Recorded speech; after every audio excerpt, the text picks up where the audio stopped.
It is 111 degrees right now outside, which is why the video quality looks a little bit fuzzy. I don't have any superficial artificial lights on right now. I opted not to.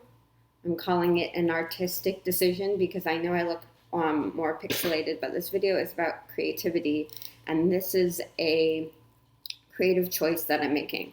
There's a lot more light than I thought there was going to be. I normally have, in my other videos, all of my blinds open, and I normally film with all natural light. And it is 111 degrees outside right now, and I need to film a video. I really am excited about talking about this topic, and but it is not possible for me to open the blinds because it will get more heat in. So that is the unique circumstances under which I am filming this video. I don't like that I use the word excited. That is for you to determine whether or not how exciting this topic is, but it comes out of my mouth sometimes.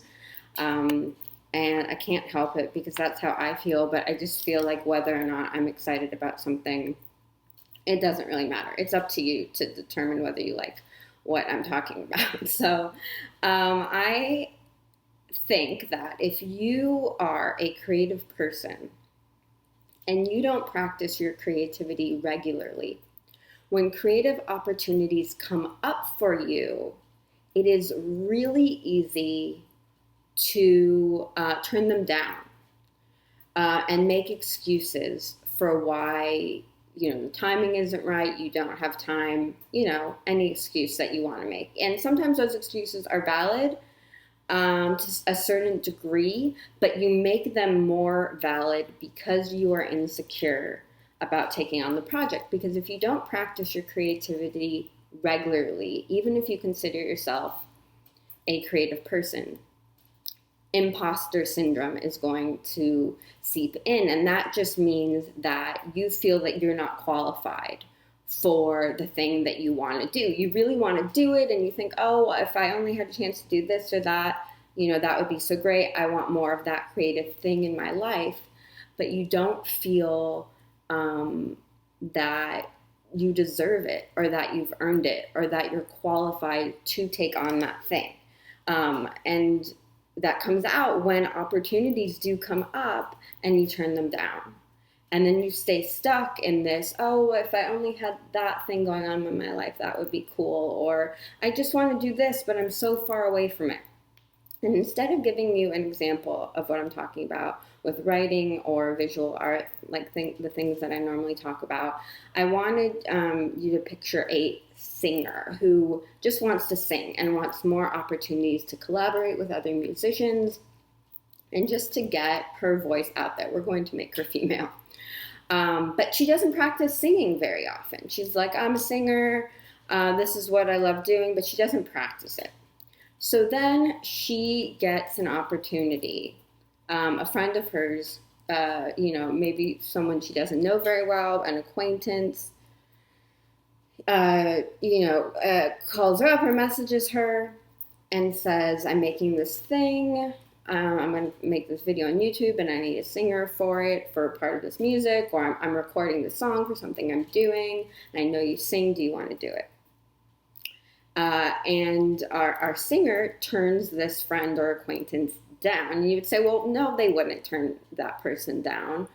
That's exactly the type of opportunity that they were looking for. But this happens so often. And she turns that opportunity down because, let's just say, she says she doesn't have enough time to do it. She's a busy person with other responsibilities. Totally valid. Everyone has responsibilities. But if she had practiced singing more and felt confident about contributing to that project and felt like this is what I do, I can totally do that, she wouldn't make that excuse because it'd be easier for her to fit that activity and opportunity really into her schedule. She's like, oh, that's what I do. I'm totally busy. with all this other stuff that I'm doing, but I'll fit it in because this is the opportunity that I've been looking for. This is just what I do. If you don't practice regularly, you don't have the confidence to say, oh, that's just what I'll do. I'll make time for it. You say like, oh, no, thanks. I don't think I'm ready for it, or I just can't fit it in. So I hope you're seeing the picture that I'm trying to paint of really of self-sabotage when you don't practice the thing that you really want to be doing, because then you don't feel confident doing it when the opportunities come along. So in the case of our singer, she would just go back to being like, oh, well, I really want more singing opportunities, but the right thing never comes along. I turn down things that I just don't think are right. But she's turning down the very thing she wants to do because of her own inaction in her daily life of developing that skill. So it's really directly related. It's not just, oh, you practice creativity and then once in a blue moon some creative opportunity comes along. When you practice your creativity, you're ready to seize every little opportunity. You're not afraid of going to an open mic to sing in our singing example. You're not afraid of putting yourself out there at venues and, seeing what opportunities there are for you to perform because you're practicing it all the time. So it's a natural progression into those new opportunities. But if you're not practicing all the time, any other thing that might be available to you to expand on what you're already doing is going to feel like too much. It's going to feel overwhelming. You're going to feel not prepared for it, and you're going to say it doesn't exist. It was really what it comes down to. You're going to start talking about how there are no opportunities, when it's not that there aren't any opportunities. It's that you are not positioned to seize those opportunities because of your lack of practice in your daily life. Okay, I've now been talking for 7 minutes and 11 seconds about the 111-degree weather, and now I'm getting into 11 ways that you can make your days more creative and be creative on a regular basis. And yeah, hopefully in that 7 minutes and 11 seconds, you get why this is so important. And of course, it is so related to what I always talk about, building your portfolio as a writer. It's the same thing. You're not going to be able to seize writing opportunities that come along if you don't feel confident as a writer. You're going to say, I don't have time for that. Well, if you were a confident writer, you'd be able to fit it in. You'd be like, this is exactly what I want to do to expand my writing portfolio. I'm going to take that opportunity. You're not going to say like, I just really don't see how I can fit that in with all of my other responsibilities. Again, the excuses. It's this is subtle, but it is also directly related. So let's get into the 11 ways that you can practice your creativity every day.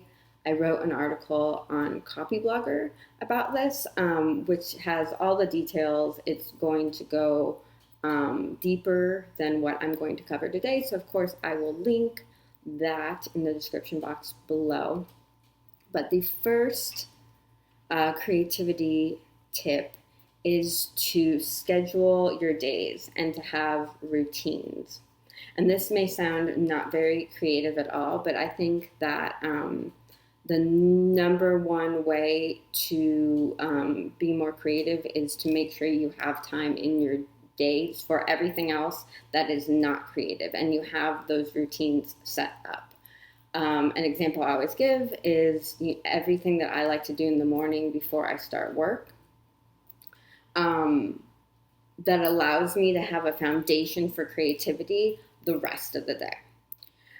So making the time for the other things that are important to you will naturally lead to having space in your day for creativity. So tip number 1 is really the foundation, which leads into tip number 2, which is when you're scheduling time to do all of these things, you schedule time to daydream, because daydream only gets distracting, or it leads to procrastination, or it leads to you getting behind schedule if you don't schedule it. So any creative person needs time in their daily schedule to do the daydreaming and the connecting the dots and all of the things that seem really magical, but they're really the result of making the time to do the process, to do the creative process. So schedule your daydreaming so it doesn't put you behind schedule. It is just as important as all of your other work. Creativity tip number 3 is to move around. I cannot tell you how much pressure I feel when I sit down to write if I don't already know what I am writing about. So moving around, thinking about my ideas while I move around. Anything you can do during your day, taking walks even before you start work, exercising before you start work, or if it works for you to do those things after work, but still getting in the habit of moving every day helps move the ideas in your mind as well, and it makes you more creative. These aren't all directly related to your thing. Moving around, it doesn't seem directly related to writing work, but if I just sat at my computer all day and I was like, I'm a writer, I sit at my computer all day, very little stuff would come out. So the movement is a huge part of it, even though it might not seem like it. I only memorized the first 3, so I'm going to my article to get the rest.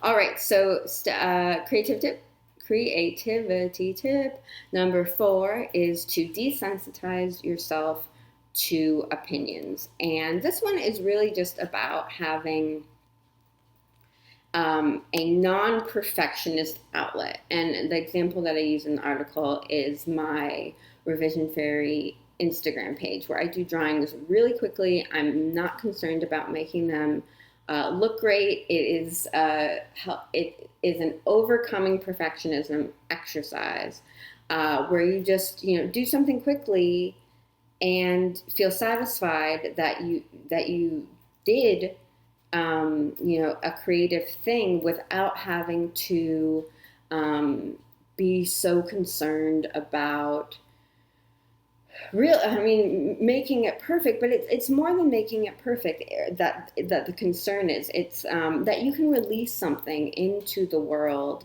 and some people are going to like it, some people aren't going to like it, but you aren't concerned about that. The point is that you did it. So if you have a public platform for not your best work, it takes the pressure off of you, and you'll feel less nervous when you do release more professional, polished projects in another venue. So that's just something to play around with. It's really helped me, because desensitizing yourself to others' opinions is really, really important when you're constantly putting out creative work. And number 5 is complete mini projects. So these are going to be more thorough and polished than your non-perfectionist exercises. And the way I like to look at these are things that you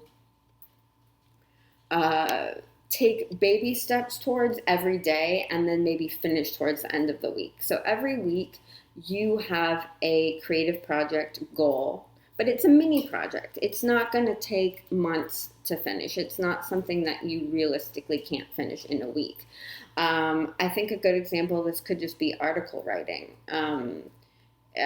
Let's just use like the Monday through Friday work week. You work on the article a little bit every day, and then you publish on Friday.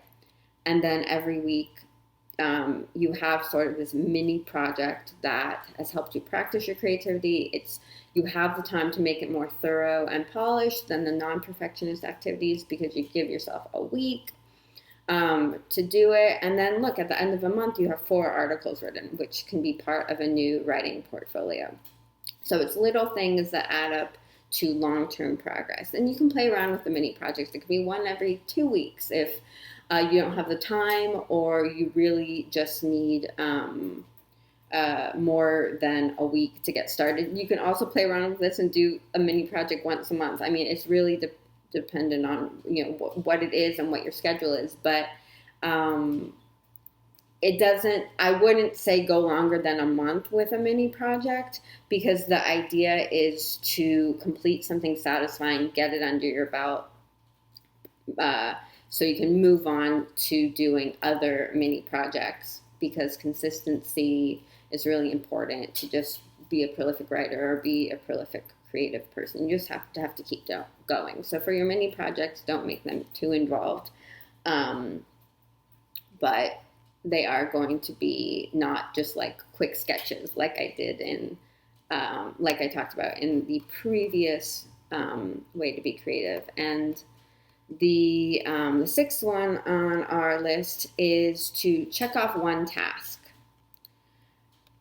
And this one task is going to be part of a longer term creative project. So this is something where you really are building something larger than just a non-perfectionist activity or a mini project. It's more like you're building out a website. That takes a lot of steps. So if you were going to check off one task a day on that project, it would be something like register your domain name. And I like to start small here, because sure, you can do more than one thing on your to-do list for a big project during the day. But if you start small, you know that at the very least you are making really small steps towards your big goal. And building out a website would be something that would be appropriate for the step where you're just checking off one task. Or if you're writing an ebook, which is obviously longer than an article, one task for that ebook could be a rough design of your cover art. If you could just check that off, you're still making progress. Maybe the thing isn't written yet, or the draft isn't completely done, but you're just doing one thing on your list. So you're making progress with that large project. Number 7, I call Let the Music Play. And this is my own personal routine I've talked about before, that I always have music playing, and it's a passive way of being creative, because you are just experiencing someone else's art. Listen to the lyrics, listen to the all the instruments on the track, and you can really, this is a touchy-feely one, but it's also very easy to incorporate every day in your routine. So it's different from the more proactive steps that I've been talking about, but it really complements it, because part of your own strengthening your own creativity is being inspired by others and taking in other artwork. I think that's a really important part of developing your own creativity. So listen to music. We have so much access to music these days. You can listen to your favorites, discover new music, but use that great outlet of experiencing art to influence your own work. And that might directly or indirectly influence your work. I've talked about before in my writing voice video, I talk about how over the years, I've incorporated a lot of song lyric quotes into my articles when it is appropriate. So that's an example of a way that listening to music has directly impacted my writing in some ways. Number 8, I call Amplify the Love. And this one is about taking time to do something that you really like and focusing on how good that activity makes you feel. And this makes you be more creative, because it's time in your day that you take to relax. And when you relax, you're more likely to get new ideas or discover the next steps of a creative project. So if you love drinking your morning coffee, really take 10 minutes to just focus on how great that activity is, how you're so happy to be drinking that coffee, how it's going to fuel you for the next part of your day. So even if there are parts of your day that are less desirable than your 10 minutes of purely drinking coffee, you know that you always started out your day like that. This kind of relates back to number 1 about making time for your not creative things so that you're ready to take on your creative projects later in the day. Number 9 is called Respect Your Food, which is related, of course, but again, it's just taking time to appreciate the food that you eat and not rush through it.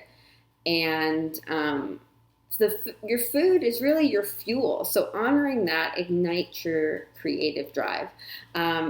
We get so caught up in rushing through our days a lot. I really think that is detrimental to creativity when we are just so rushing around and drinking our coffee too quickly or eating too quickly and not honoring and respecting those activities. Because then we rush through the rest of our days. And oftentimes, if we do want to make more time for creativity, we don't have time for it because we're just so depleted at the end of the day. So every step of the way, drinking your coffee, eating your food, just take the time to appreciate it and then see how it slows you down so that you're not so distracted with other things and the creative things that you love can become a part of your day as well. Number 10 is speak with intention. So we have so many opportunities during the day to be creative with the ways that we communicate. We talk every day, so choose your words carefully. Could you skip gossip and opt for phrases that make yourself and others happier? It's just something to play around with. But we can choose how we speak to influence our mood. And our mood helps us be more creative. Again, when you're relaxed, when you're happy, when you're just flowing through your day, that creativity is going to be easier to harness. Your own creativity is going to be easier to harness. And you're going to find the times during your day that you can just naturally feel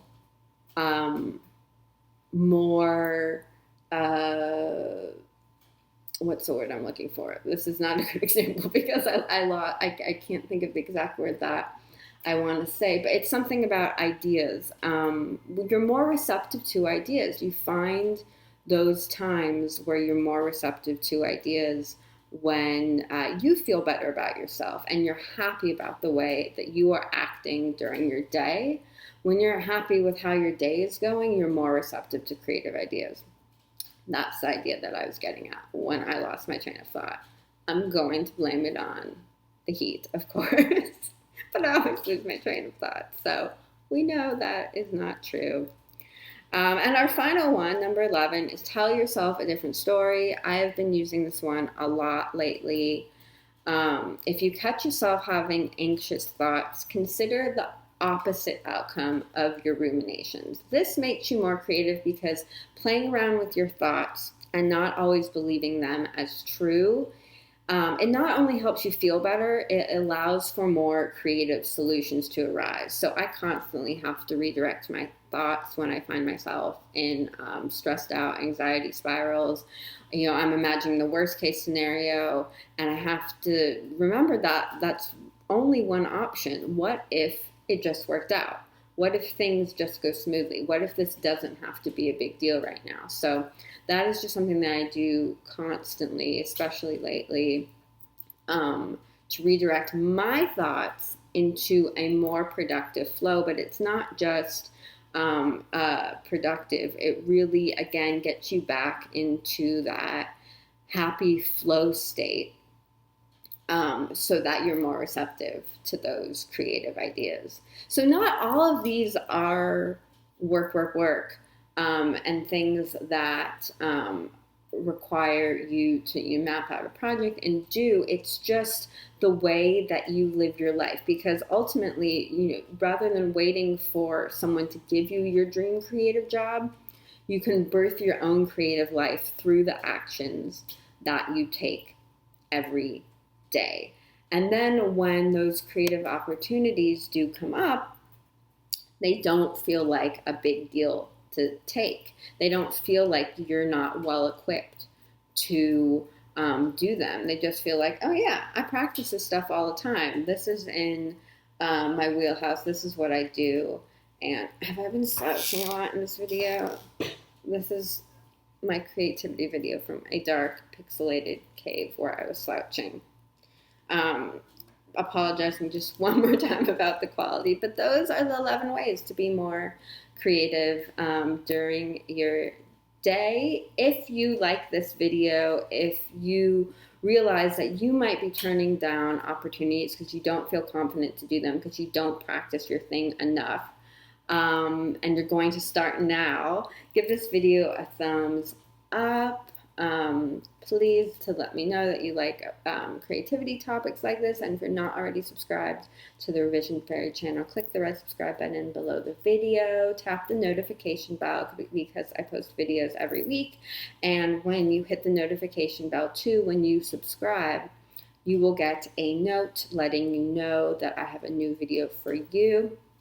And I hope it is cooler where you are, wherever you are watching this video right now. I guess bonus tip is if it is warm where you are, get a fan, because one more time when we're relaxed and we're happy, way more receptive to creative ideas and moving forward with the things that we want to do. I will talk to you soon.